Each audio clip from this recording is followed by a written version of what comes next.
Oh, cool. Live. Oh, we live, baby. Man, this stuff right here is pretty good. It's a little tart. What is it? What's going on? What are you sipping on? What's that? I'm sipping on some. The light is all bright. Hold on, now. Some little tart stuff. Some tart stuff from Trader Joe's. It's like sweet. Oh, it means it's expensive. Okay. No, what are we talking about? No, Trader Joe's is one of the inexpensive. There you go, bougie. It's Sprouts. But hey, I ain't tripping because I'm bad at bougie. Going to Trader Joe's and the Uzi. It's sad. Whoa! I wasn't supposed to go there. What's supposed to go there? Took a turn for sure. That definitely took a turn. It must take the right turn because I heard I had fans. No, this is awesome, man. We're in the boom room. Hey, what's up, everybody? How y'all doing? Welcome to Game Beyond the Game Talk. Hey, we are excited today. We got something to treat for you. We're gonna go ahead and get this party started in about let's just say 30 seconds. 30 seconds. Okay, dramatic pause. 30 seconds. You got it. We all locked up. All the cameras working. Cool. I think we're all set. Ready? So officially, let's get it. So thank you all for being here, and officially, welcome to Game Beyond the Game presents Talk That Talk, inspiring conversation with professional and elite athletes, where we inspire our audience to explore finding vision and purpose in life and discuss tools to overcome life's transitions. I am Stan Pierce II, your MC, and we're joined by founder Prince Andrews Jr. Prince, how you doing? Man, feeling good, feeling great. Feeling great, feeling good. How are you, Stan? Fantastic. Appreciate that big time. Yes, sir. Now you know us. You know, we bring nothing but the best and the best for our audience, and today is no different. Today, our special guest is Ikechukwu Ogwuegbu. And if I did that wrong, I certainly want to do it right. But appreciate you so very much, Ike, who is more commonly goes by Ike and is a first-generation African-American. He attended the University of Maryland as well as Wagner College, where he played football in his time at both schools. He is the founder and owner of Veii Apparel and men's and women's activewear brand. I love that, men's and women's activewear brand. He enjoys performing comedy. He's funny. I can't wait. All right. Don't put that pressure on me, man. It's too late. Cooking delicious meals. It's cool. We cooking delicious meals. He's a chef too. All right, I hear you. All right, and working on the weekends. Only on the weekends. I like that. He's training us already. Don't ask me for anything unless it's a weekend. Look, he didn't shy away from it, Stan. He just told you only on the weekend, though. Leaning into that, and working on his podcast, the iconic podcast, where seeing is believing and dreaming becomes achieving. Please welcome Ike Ogwuegbu. What's happening, Ike? How you feeling? How you doing, man? Thanks for having me. I'm doing great, feeling great. I'm happy to be here with y'all for sure. Yeah, I love it. And full disclosure, folks, especially if you're familiar with Georgia, he originally, had he stayed in Georgia, he got up in the DMV area, but word on the street is Powder Springs would have been in trouble. There would have been a record holder by the name 100%. Wait, exactly. That's what I'm talking about. I say, you know what? Doing it ain't bragging. That's what my dad always tells me. Coming like doing it ain't bragging. So y'all lucky, all y'all McKeitry. Yeah, we know what y'all doing. Marietta, all of them, all my boys from down in Georgia. Talk your stuff, Sweaty. Yeah, we don't mess around. So officially, Ike, man, how are you feeling this afternoon? I'm doing pretty good, man. Got a good workout in this morning. Answered a couple emails. Just been trying to make the best of today. Love it. I always love to hear that.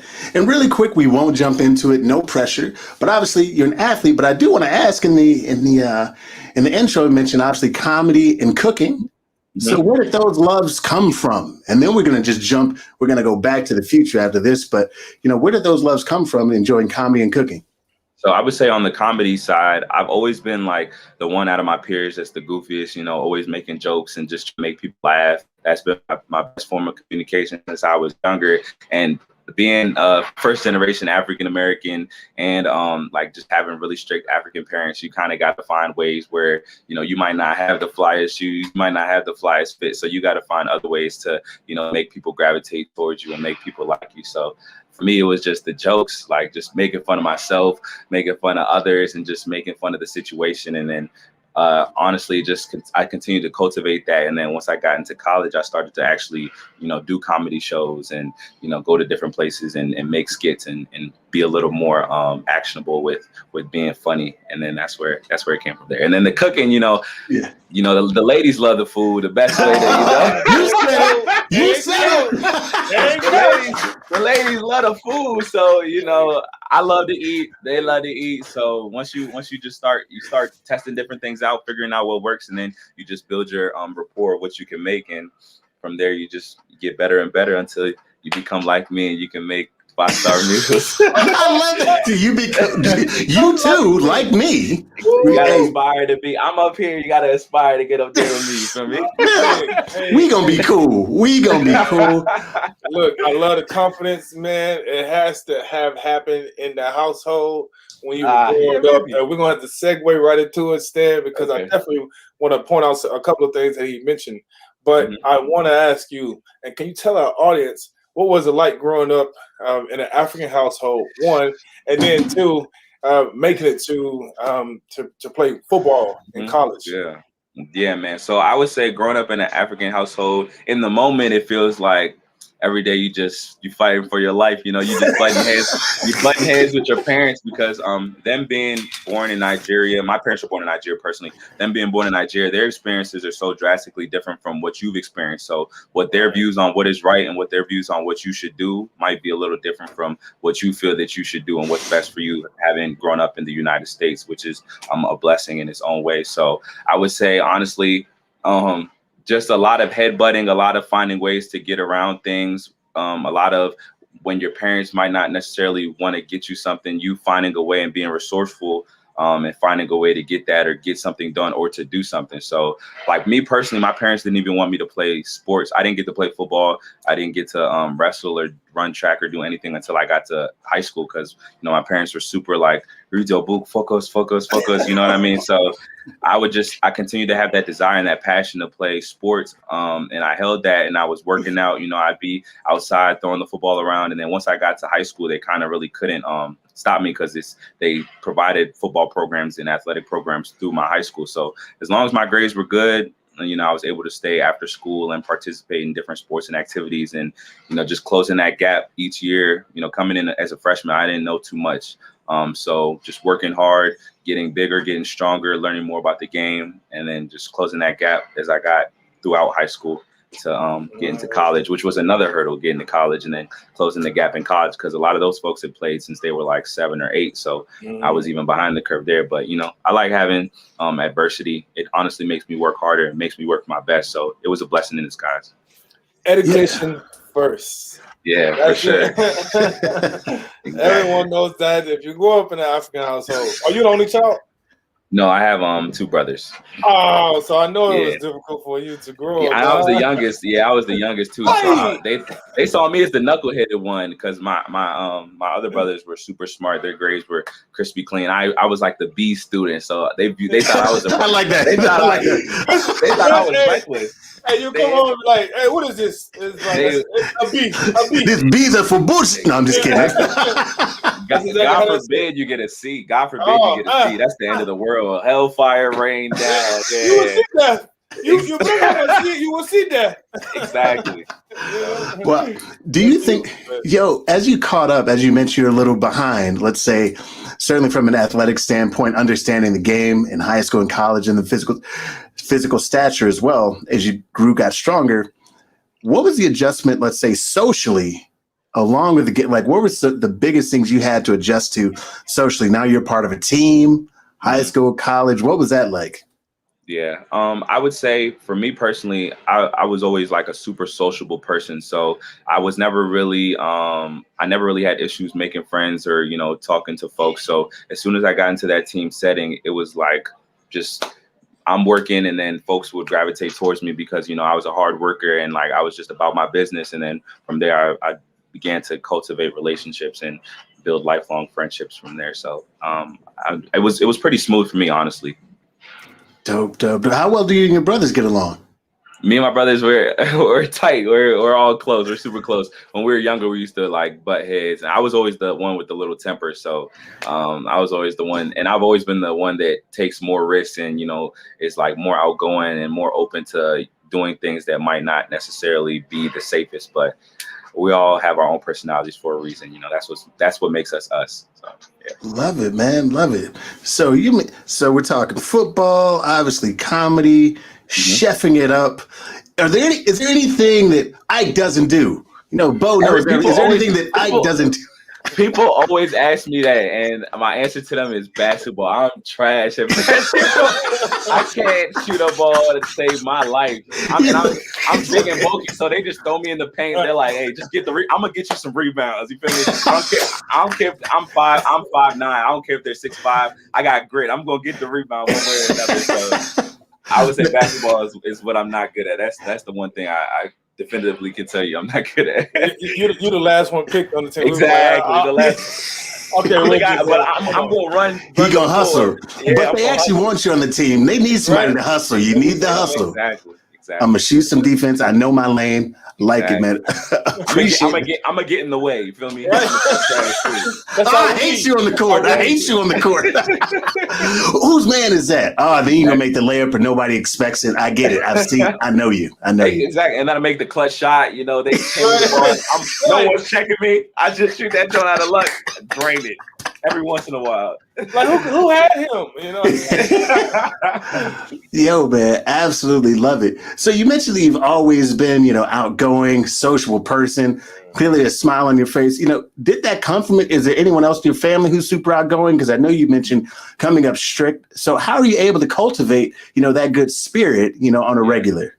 So I would definitely attribute that to my cousin. So I had a cousin that was a little bit older than me. He was about maybe 7 or 8 years older than me, and he came to the United States when he was maybe in early middle school. So like by the time I was like 12 or 13, he was pretty Americanized. He had graduated college and stuff like that. So he pretty much saw the potential that I had, and he saw a lot of similarities between me and him. And he was like, let me teach him game and put him on game and show him like the opportunities that are available to him. And he's been a big mentor to me and has always motivated me and supported all the things that I've wanted to do since I was younger. So, and he's funny like me. We have the same type of personality. So I feel like he was definitely someone that pushed me to be how I am today. Nice. Man. That's beautiful, man. So, yeah. So as we talk about, growing up, were there any difficult times? Like, again, from, as you had these different transitions, you mentioned into high school, into college, were there any times where you just felt down or frustrated? Like, when did those happen? And how did you kind of rise above the noise of that stuff? Yeah, so I would say like the introductory periods of both high school and college were pretty rough for me because, coming into high school, I didn't know too much about football and like, I always had a desire to play football. So when I got to high school, I'm thinking like, okay, I had a vision in my head for what me playing football was going to be. And then, I get there, I'm obviously undersized. I don't know too much about the game. So I didn't play too much my freshman year, but I took that as motivation going into the off season. And I was like, let me just what everybody else is doing, I'm gonna do times 2 and times 3. So I really made a commitment to, try to be the best player that I could be going into those future seasons for my sophomore, junior, and senior year. And then from there, I was able to, build a leadership role amongst my team, gain the trust of my coaches, and then ultimately, become a team captain my senior year of high school and, be a team leader and just someone that my coaches could rally around. And then the same thing could be said for when I got to college. I was super behind the curve when I got to college because my high school prepared me for college football, but not to the extent that I would have liked. I got to college, there's dudes that's bigger, faster, been playing football for years, and I was super under recruited out of high school. So, that was just the coach's shot, the speed of the game, and everything was just smacked me in my face. So, for my freshman year, I came in with the class, and then I was like, I'm just gonna work super hard and try to, close the gap and then get to their level, and then from there try to excel. So that was just my mindset. I'm always like, I get slapped in the face, knocked down for a quick second, and then I start to like figure out like what can I do day by day, brick by brick to improve my situation, and then from there, that's how you make progress ultimately, step by step. Heck yeah, Prince, man, go, because I know you have something else, but does that sound familiar at all? Like kind of as you. Everything that he's saying is sounds Yeah, very Prince and I twin. We twins, bro. man. When you know, it's that when you first step on the college field, and your coach, they make you run like a 12-minute run or something, where you're like, 12-minute run, what's that? And they're just like, you got to run around the track so many times, and then after that, we're gonna have practice. So that's like adversity at its finest, because it's like, well, hold on, what? I just exerted all of my energy, and now we're gonna have practice? It's like, seriously, coach? Man. And so, you know, it make you question yourself if you want to play or not, man. So, what are some of the things that allow for you to stay focused on those goals and not deviate from it? Because did you get recruited to Maryland? So how did that process work out? Did you get recruited to Maryland? Did you just walk on? And then so decided to train, you go ahead. You can go ahead. Oh, and then decided to go to another school. Yeah, so when I out of high school, I was like super under recruited out of my county and out of my high school. So I was blessed enough where I had a connection from my high school that was able to, you know, reach out to the coaches, and they had me on as a preferred walk-on. So then I got to Maryland when the new coaches, and that was his first recruiting class, the coach that we had at that time. And then I got to Maryland, and then so we were there with those coaches from 2016 to 2019. So when I came in, our 2016 class was like, this was the pinnacle. This was the like first recruiting class that our coach was going to build with. And then every year dudes started falling off, you know, like super talented dudes that, you know, you definitely could have like built a program around, could have been professional athletes. Like they just didn't have the grit, because a lot of them never had really experienced adversity. They had gone to high schools where, you know, they were, you know, state champions, didn't really lose games, super talented teams and stuff like that. But like every year you just see more and more guys leaving, until my last year, it was only like a handful. It was like maybe 5 or 6 of us that were from that original class. 2 of us being walk-ons. My best friend Olu, he was a walk-on too. So, and then when I left, they put him on scholarship too. So, but I just was kind of impatient. I was like, I want to play. I want to go somewhere and play. So I went to a school that was giving me a full scholarship. And then I didn't wait it out. But my bro Olu got on scholarship, so it was a win in my book, honestly.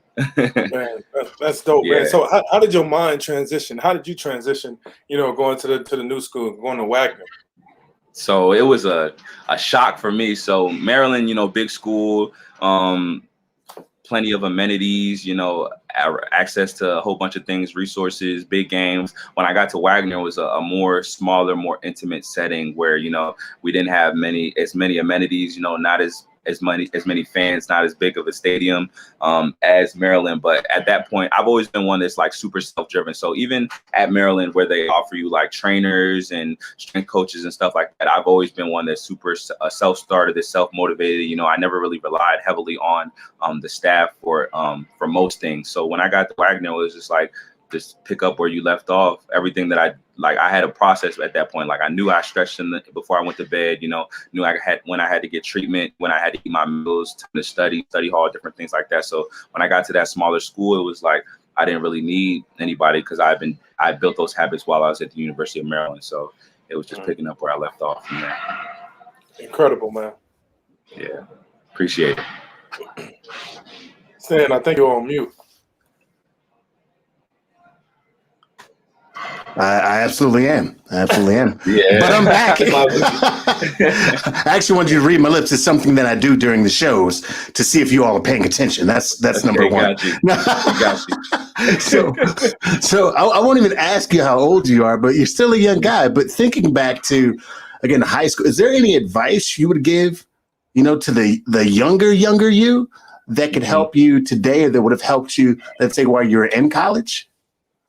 I would say a piece of advice that I would give my younger self is like, everything that happens to you happens for a reason. You know what I mean?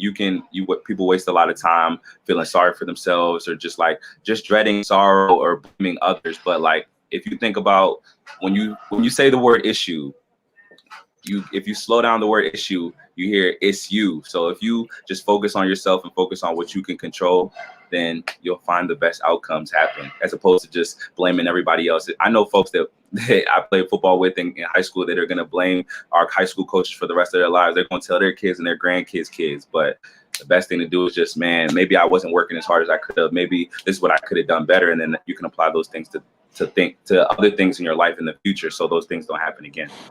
It's you. It's you. That's heavy. That's heavy. All your problems, man. All your problems, man. Exactly. It's you.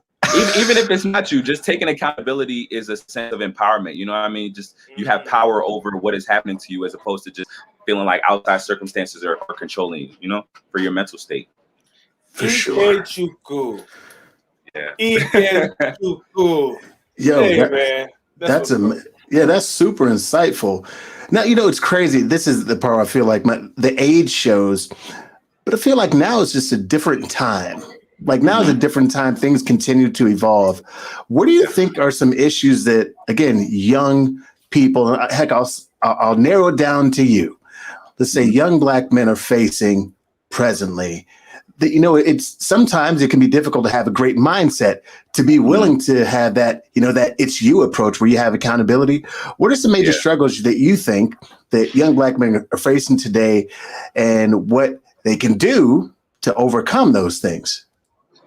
I feel like personally, we're just in a period of, and it can be viewed as a good or bad thing. We're in a period of like overstimulation. So every day when as soon as you wake up, you hop on your phone, you see the best of people, because people only put their best on social media. So you hop, as soon as you wake up, you hop on social media, you see like, oh, this person is making this much money. Oh, this person is amounting to these goals. Like this person is doing all these great things. So it can kind of wear on you, make you feel like you're not doing enough or you're not good enough. So a lot of times that intimidates people and stops them from wanting to start things. But you have to think like all these people that are achieving these things, they started somewhere, exactly. Like a podcast, whether it be a podcast, whether it be playing professionally, getting drafted and all that stuff, like they all started somewhere. So it's like, if you want to be successful, you have to start somewhere. And if you do something for long enough, and you really like are passionate about it and you take the steps to be successful at it, there's no way that you won't succeed. So I feel like for young Black men, just if you have a passion or you have something that you want to do, especially being my age, just start it, make mistakes as you go and learn. And then from there, you can continue to cultivate that idea and make it something worthwhile for you. Now, what's your age? Me, I'm 23. Yeah, 23. I'm 23 years old. Boy, you have some wisdom about yourself. I'm not going to ask too many questions. We out here cooking, athletic, working out, got his own clothing line. Watch out, streets. Watch out, streets. When I say the boy got his own money, the boy got his own money. Yeah, out here, man. We're proud of you, man. That's beautiful what you're doing. I man. appreciate it. Thank you. And the inspiration, man. Like, wear your crown with pride, man. So this is for sure. Thank you. Yo, really quick, we did not get into, and I'd like to, the clothing line. What inspired this activewear men's and women's clothing line, and how can folks find it? How can folks wear it? Hey, I want one. Nah, I definitely got to get y'all fitted soon. Don't even worry about it. I got a package coming your way. But I've always had the desire to have my own brand since I was in high school. But when I was in high school, I didn't have the resources, didn't have the money. I just honestly didn't know. I was still finding myself when I was in high school. So when I got to college and I was at the University of Maryland, I'm on a team full of 110 folks. I have a little influence. People are coming to our games. They kind of know who you are around campus. I was like, hey, I feel like I could do this. I could start a clothing line. And then when Kevin Plank came and spoke to my team, and he was telling us like, hey, I sat in these same chairs you sat in. I was doing the same workouts you were doing. It kind of really like lit that fire under me. And I was like, man, if Kevin Plank can do it, why can't I? You know what I mean? So I decided to make a clothing line, athleisure wear for men and women. I honestly wanted to make pieces that I felt that I would wear, because I was constantly wearing Under Armour, like being a college athlete, you're wearing sweats, slacks, things of that nature all the time. So I wanted to make pieces that I felt that I would like, that my teammates would like. And then from there, I knew, my teammates would go on to play professionally, and then I would continue to build connections while I was at Maryland and then going to Wagner in New York. So I felt like it was just something good for me to do, to continue to cultivate, where I could take that post football and then make it worthwhile for me. So yeah, that's the origin story of my clothing line. That's dope. Describe the wear. You mentioned kind of describe the wear. If I'm like, what is it? What is it like? Is it kind of like the Under Armour vibe? You know what I'm saying? How do you describe your clothing? Yeah, like exactly. I'll say, when you put on Jordans, you feel like you can play basketball. Yeah, but you can't play basketball. Yeah, right? I feel you. So how does it make you feel when you put your clothes on? I mean, you feel like swaggy. You feel dope. Like everybody that wears my clothes, everybody that wears my clothes, honestly, they say that they love it. A lot of my clothing has like reflective accents. I've always liked like the 3M reflective logos on clothing, so I try to always put a logo or two that is reflective on the clothing, and it's just like it's fashionable, it's functional, like just clothes that you can wear to work out also, and wear to like walk down the street or like, you know, go to the mall, different things like that. So that's my goal with the clothing line. That's what I'm gonna continue to do. Anything that comes to my mind, I just, you know, throw it on the shirt, throw it on a piece of clothing, and then I've been doing it for a little while, so I kind of understand the fabric blends that best are the longest lasting. So it's quality stuff, man. I put the time in for sure. It looks. You know, I do my research. It looks quality. I checked it out. Yeah, it looks quality. Fly like the colors. Okay, all right. It looks like Lululemon to me. Oh, yeah, it's quality.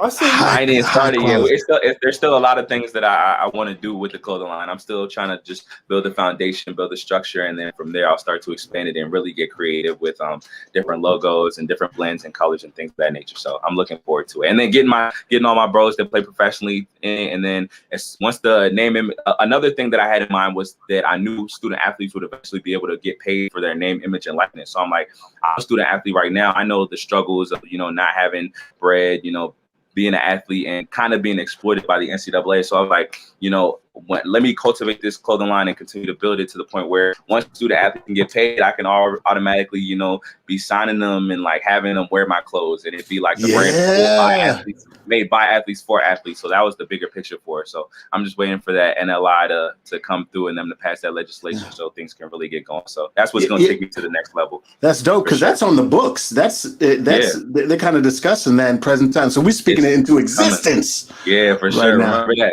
Yeah.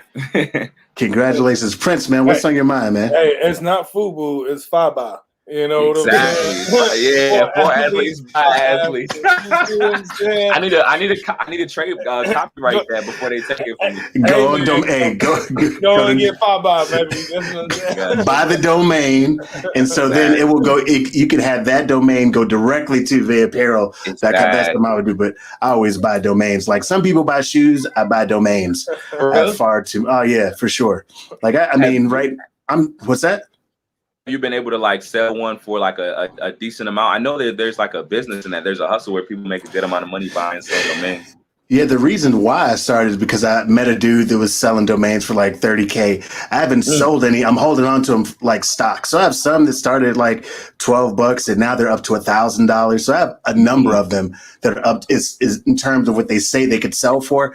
I have several that could sell for over $1,000. So now I'm just kind of holding on to them, making maybe the keywords more popular to see what happens. It's just a different game that I never thought of, but then I just keep buying them. So if I hear something that sounds familiar, I'm like, that makes sense. So as soon as you mention, I'm like, oh, that would be dope. I would anyway. So it's just something to have, because sometimes, I mean, the domain costs $12. Like, I mean, most domains cost $12. The really catchy ones, you know, cost more, obviously, but you could still call a broker and maybe they discount it to you, or the owner. I had a friend that bought a domain that was a grip, but he actually got in contact with the owner of the domain, kind of talked to him about what he wanted to do with it, and he sold it to him for pennies on the dollar. You know what I'm saying? So, I mean, even those relationships in that sense, definitely a game that I did not know existed, but I own a bunch of them.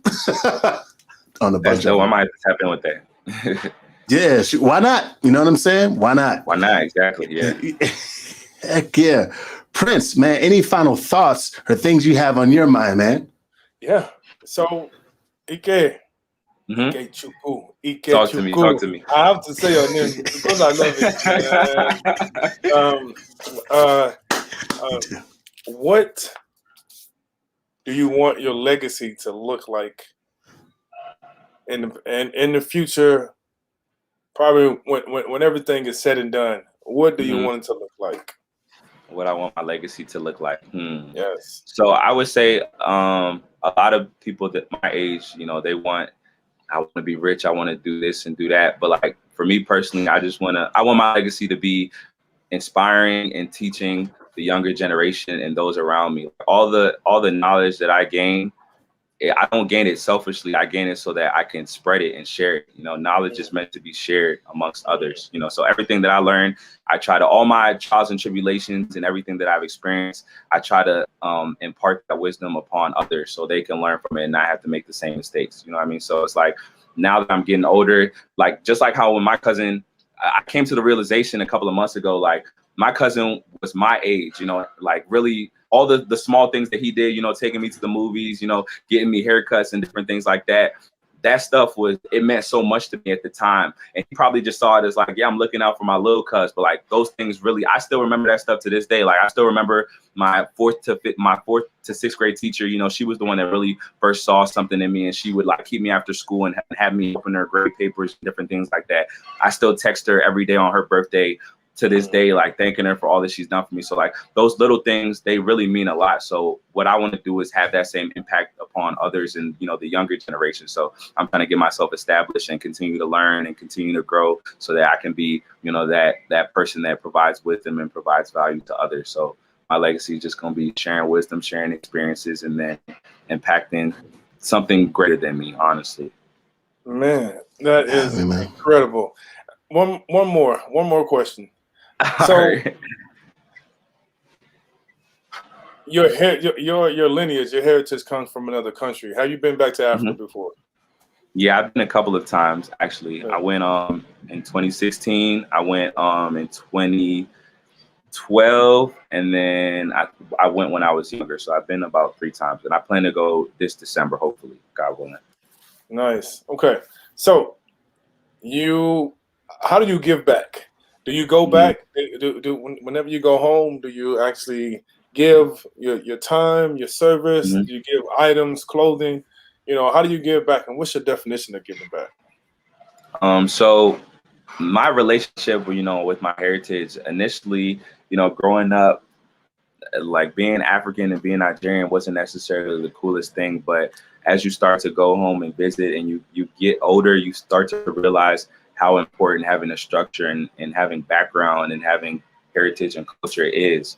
So that's something that I had slowly built a relationship with as I went home, and just understanding how rich the, you know, Nigerian culture is and the culture of my parents and my family is. So every time I go home, I try to learn a little more. I try to be a little more comfortable. And as I get older, I want to, you know, start to develop programs, because there's so many talented folks back home in Nigeria that just, you know, never get to see the light of day because they have lack of resources, lack of education, just lack of opportunity. One of my close friends, Namdi, that played at the University of Maryland with me, a couple of them actually, like folks that came from Nigeria, someone sponsored them to come to the States to play high school football. They excelled immediately. You know, they didn't even play football back in their home country in Africa. They look like really athletic dudes, and then they brought them here. There's plenty more, you know, that don't even get to see the light of day. So what I want to do is, you know, with my resources as I get older, start to provide more opportunities to folks, so, you know, they can see the light of day and their voices can be heard and their minds can be spread throughout the world, you know. So that's my goal. So man, keep being that bridge. Keep being for sure. That bridge. All right. Yeah.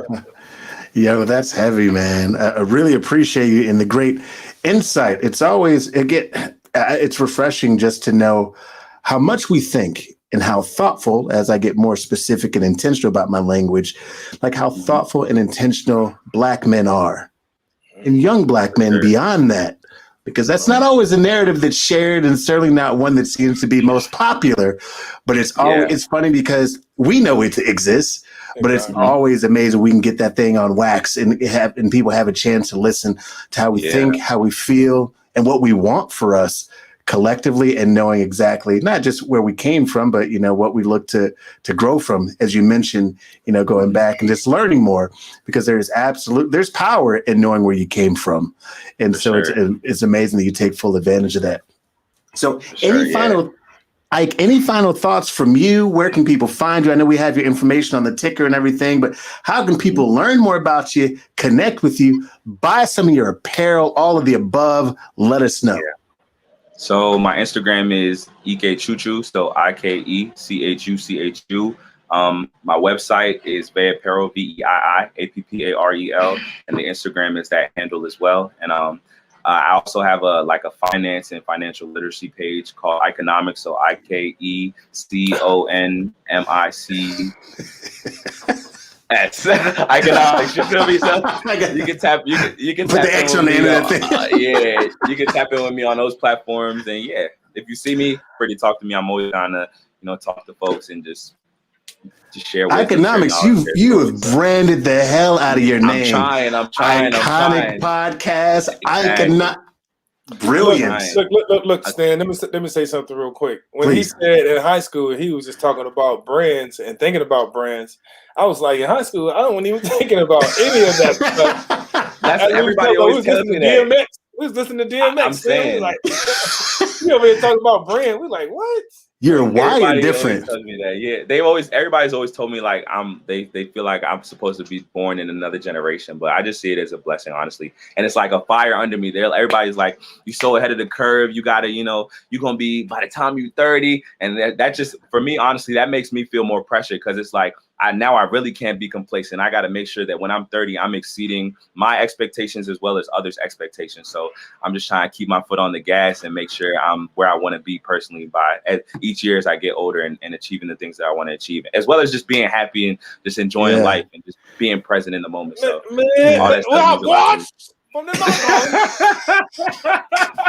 listen. In this stuff, but the way that you use a technological man, bro, this is I'm inspired.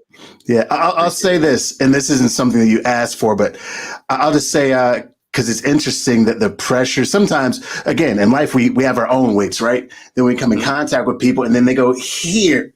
Exactly. Here, take this whole thing. Yeah, exactly. Take this way too.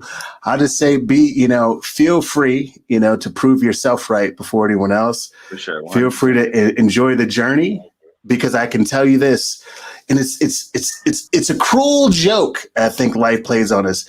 The better life gets, the faster it goes. I'm sure Prince remembers. Yeah. Prince probably remembers being 23. I certainly remember being 23. Anybody, like, you know what I'm saying? It's like, and then you laugh more, you love more, you meet more people, and then pew, time is gone. Yeah. But that's why it's awesome that you leave your footprint everywhere you go, but continue to enjoy the journey along the way. That's why I like the struggles too. I like the struggles because when you're struggling, life is going slow. And it's like you really got to sit in time so that when life starts going fast, when things are going well for you, you can really cherish it. If you don't experience sadness, then you won't ever know what true happiness is. If you don't experience like struggle, then you don't know what succeeding feels like. So when you're down, you just gotta really enjoy, not even enjoy, because that sounds kind of sadistic. But no. Yeah, you gotta enjoy the struggle. Enjoy the adversity, because then when you up, it's gonna feel great and it's gonna go by fast, and you really got to be present and understand what you're enjoying. So yeah, yes. Maintain that frequency, maintain that energy. Let people know. Enjoy that struggle, because when you enjoy that struggle, you endure that, man. When you come out on the other side, it's like you're gonna be up. You're gonna be up. People gonna ask you like, why are you so happy? And you can just tell them, like, when I was struggling, I was happy too. But I'm even more happy now that I'm happy. So like, that's why I'm happy. Cherish it. Exactly. Yeah, that's a great point. Some people don't understand, and again, this is not a knock because everyone's on their own journey. But some people don't understand joy. So to see people, as I've gotten older, I enjoy seeing people have a good time. But some people don't understand what it took to get to that good time. And I think the more we understand that piece is not something to be upset about, it's something to learn from. Like, I know if my good friend Odell tells me, if your blessing just hit and we're friends, that means mine is right around the corner anyway. Exactly. So we all win. We all win, exactly. I'm looking for it. Come on, Jesus. Come on, guys. It's your boy. Prince, man, any final words for you before we get out of here? Yeah, my final words are continue to keep doing what you're doing. Be mindful of the words that you use. As you continue to grow, your words are going to change. You're going to be mindful of stop saying trying and saying I'm doing, because there's a huge difference. Make sure that you believe in yourself continuously, no matter what. Insurmountable faith. Faith and fear cannot exist in the same realm. So make sure that you always have faith. When you ask for something, you shall receive it. Know that you shall receive it and work into it. All right. Don't say, when people say, when people just take it as compliments. When people give you compliments, don't think it as added pressure. Just see it as something that's just like it's just adding validity to what your idea or your mind has projected. So be mindful of that. So let me say that one more time. Don't see it as pressure. See it as confirmation, validity, for your idea that you projected to become a reality. And you live into that. You lean into that. You become that. And that's my final words, man. Keep enjoying yourself. Keep living life, man. Keep being the king that you are and wear that crown with pride. Thank you. I appreciate it. Ikechukwu Ogwuegbu. Ogwuegbu. Ogwuegbu. Ikechukwu Ogwuegbu. I did that for me. Ikechukwu Ogwuegbu. Thank you a million times for joining us, for sharing your story, being so transparent, and just really dropping some heavy, heavy jewels on us today. For those of y'all watching, no problem, man. You're so welcome. For those of y'all watching, please don't forget to like, comment, and subscribe to Prince Daniel Jr. YouTube page. And you can join us here every week, Tuesday, Game Beyond the Game Facebook page at 2 p.m. Pacific Standard Time, 5 p.m. Eastern Standard Time. In the meantime, make sure your next move is your best move, and make sure to capitalize on those iconic brands that you have right in here. Appreciate y'all, man. Did you do that on purpose, Stan? That's he going places, man. I appreciate it. I needed to hear that. I needed to hear that too. I'm on it. I'm on it. Hey, well, I've watched you. I'm watching you from the mountain. Now you didn't got him. Now you got him. I got you. Appreciate y'all. That is a lie. Your body, king of the job. I accept your challenge. Man, y'all have a great day. Y'all have a good one, man. Have a good one. Keep smiling. Love life. Peace, y'all. Peace.